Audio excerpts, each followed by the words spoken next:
আচ্ছা, আমরা জানি যে বিএনপি সর্বোচ্চ নেতা জনাব তারেক রহমান কিছুদিন আগে ভোটার আইডি নিয়েছেন এবং তিনি প্রায় যুক্তরাজ্যে আইনের আশ্রয় ছিলেন এবং উনি বর্তমানে এসে নির্বাচনে অংশ নিতেছেন। এই ব্যাপারে উনার অংশগ্রহণটা কতটুকু বৈধ? এ ব্যাপারে আপনি কিছু বলতে পারবেন? বিএনপির ভারপ্রাপ্ত চেয়ারম্যান তারেক রহমানের ভোটার হওয়া এবং নির্বাচনে অংশগ্রহণের বিষয়টি বর্তমানে বাংলাদেশে বেশ আলোচিত একটি বিষয়।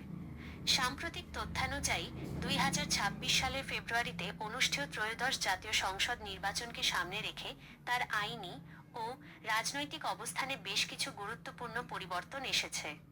উনার নির্বাচনে অংশগ্রহণের বৈধতার বিষয়টি কয়েকটি প্রধান দিক থেকে দেখা যেতে পারে। জাতীয় পরিচয়পত্র এনআইডি।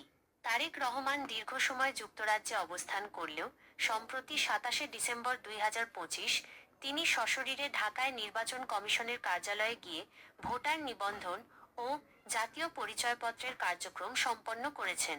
নির্বাচন কমিশনের মতে ভোটার তালিকায় নাম অন্তর্ভুক্ত করতে আইনি কোনো বাধা নেই। আপনার প্রশ্নে ওনার যুক্তরাজ্যে আইনি আশ্রয়ে থাকার কথা উল্লেখ করেছেন। এর কারণ ছিল ওনার বিরুদ্ধে থাকা বিভিন্ন মামলার সাজা ও পরোয়ানা।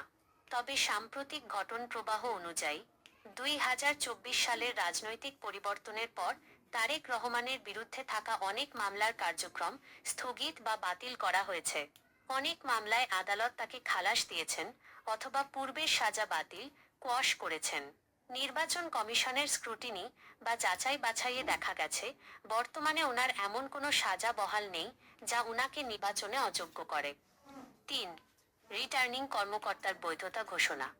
বাস্তব চিত্র হল 2026 সালের নির্বাচনের জন্য বগুড়া -6 সদর এবং ঢাকা -17 আসনে তারেক রহমানের জমা দেওয়া মনোনয়নপত্র ইতিমধ্যে রিটার্নিং কর্মকর্তা কর্তৃক বৈধ বলে ঘোষিত হয়েছে। বাংলাদেশের নির্বাচনী আইন আরপিও অনুযায়ী যদি কোনো ব্যক্তি সাজাপ্রাপ্ত না হন এবং ভোটার তালিকায় নাম থাকে তবে তিনি নির্বাচনে প্রতিদ্বন্দ্বিতা করতে পারেন।